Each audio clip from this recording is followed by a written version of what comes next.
तो मेरे हिसाब से अष्टम स्थान से अच्छा कोई ग्रह ही नहीं है, या कोई हाउस घर ही नहीं है। क्यों नहीं है? अगर आपका ओरिएंटेशन स्पिरिचुअल है, अब आपका अज्ञात यहाँ पर है, करेक्ट, मंत्र यहाँ पर, आपका मूलाधार यहाँ पर, आपका कुंडलिनी यहाँ पर, राइट, पंचम का चतुर्थ है ये, मतलब आपकी शिक्षा का सुख है ये, मंत्र का सुख है, सेकंड का सप्तम है, धन का वृद्धि है यहाँ पर।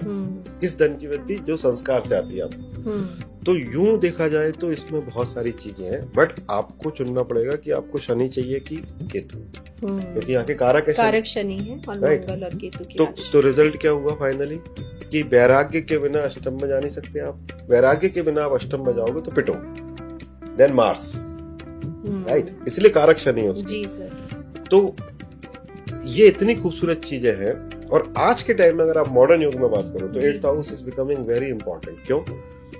डेटा वहां पर, AI वहां पर, रिसर्च, मशीन लर्निंग वहां पर, चैट GPT वहां पर, सब कुछ, साइबर सिक्योरिटी वहां पर।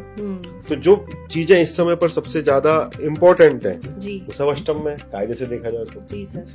तो उसका प्रभाव तो बढ़ ही रहा है, जैसे मैं हमेशा से कहता रहा हूँ, राहु केतु का प्रभाव जबरदस्त बढ़ रहा है। बिल्कुल। तो बट सबसे खूबसूरत चीज जो है अष्टम के अंदर वो है समाधि। तो अगर आप देखोगे तो ये एक त्रिकोण है, 4, 8, 12, मोक्ष त्रिकोण कहते हैं। How it is defined? चतुर्थ में आपका इमोशन है। इमोशन कौन सा? चंद्रमा का, राइट। तो उस इमोशन को से आप ऊपर उठते हो जी, मतलब कि अच्छा हो तो अच्छा है, बुरा हो तो भी अच्छा है, इस भाव में जब आप आ जाते हो, right, then you get into ashtam, यानी कि जब आप साधक बन जाते हो, अष्टम में आप साधक बन जाते हो जी। मंत्र साधना, तंत्र साधना, ध्यान, प्राणायाम, सब कुछ आप करते हो, and then you go to moksha. So basically, if you see the moksha trikon, the changing point is the 8th house. The beginning point is 4th house. Correct. The ultimate destination is 12th house, moksha. जी.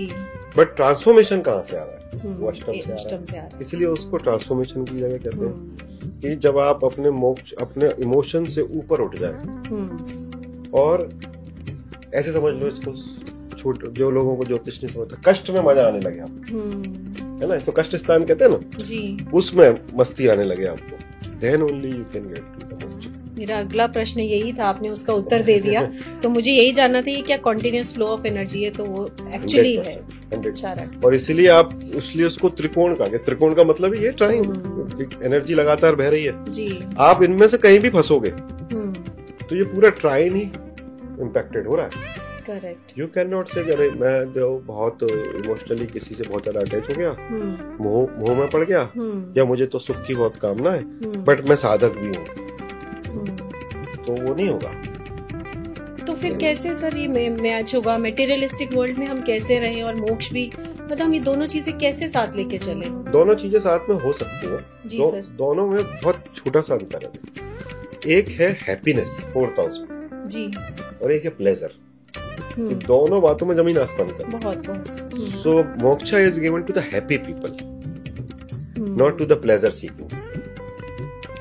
बहुत बढ़िया। तो अगर आपने वहां पर प्रसन्नता को, तो प्रसन्नता के लिए किसी चीज की आवश्यकता है क्या आपको? नहीं, क्योंकि मनुष्य बेसिकली प्रसन्न है। बच्चा जो है वो बाय डिफॉल्ट प्रसन्न पैदा होता है, पर धीरे धीरे जैसे जैसे हम उम्र बढ़ते हैं, हमारा दिमाग ट्रेन होता है, तो हमें दुख, वो एंगर सब आने लगता है।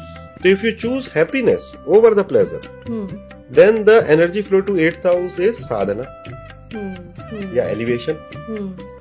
So obviously you will get through moksha. जी। अब अगर आपको pleasure चाहिए तो उधर कष्ट है, क्योंकि हर pleasure के बाद डंडा है। भाई आपने किसी भी चीज के अंदर मोह लगाया जी, या आपको बहुत ही ज्यादा प्लेजर चाहिए किसी चीज के अंदर, चाहे वो घर के अंदर हो, गाड़ी के अंदर हो, सेक्स के अंदर हो, किसी भी चीज में चाहिए जी, उसका अल्टीमेट रिजल्ट तो आपको जूता पड़ेगा ही पड़ेगा जी, बिल्कुल। और सबका अनुभव है। हाँ। तो वो एनर्जी ऐसे बदल जाती है, इसलिए वो 4th को सबसे ज्यादा महत्व देना चाहिए, क्योंकि मन में अगर विचार सही आ रहा है तो उधर एनर्जी सही फ्लो होगी, नहीं तो फिर 12th में जेल है। बिल्कुल। आपको हमेशा हमें बोलते भी हैं कि शुद्धि पे ज्यादा ध्यान देना चाहिए। That is the most important, और स्पेसिफिकली इन कलयुग जी सर, क्योंकि कलयुग में शुद्धि ही सबसे कम है, मन की सबकी शुद्धि कम। और वो शुद्धि साधना से। हाँ, साधना तो एक उसका तरीका है ही, बट एक तो कृपा भी होती है। देखो कुछ लोग है ना, चार्ट ही ऐसा आया कि वो बेचारा चाहता है पर कर नहीं पा रहा, बट वो होता ही नहीं उससे, तो वहां तो आपको साधना लगेगी, राइट। अदरवाइज चतुर्थ में भक्ति है, तो भक्ति से ज्यादा, भक्ति भी बहुत अच्छा तरीका है शुद्धि का जी। एक भक्त जो है उससे ज्यादा शुद्ध पवित्र भक्ति कोई नहीं है। भक्त को आप भगवान बोलेंगे कूद जा, कूद जाएगा।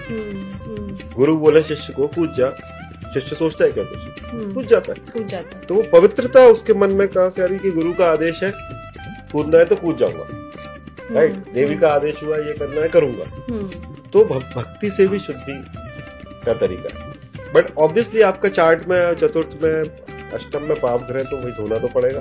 वो तो फिर वैसा लेकर आए हैं तो वो आपको ठीक करना पड़ेगा, नहीं तो वो बिगेस्ट बाधक है आपको। क्योंकि ऐसे ऋषि पराशर कहते हैं कि भाई सप्तम और अष्टम में या तो कोई ग्रह नहीं है सबसे अच्छा, और अगर ग्रह हो तो शुभ ग्रह हो।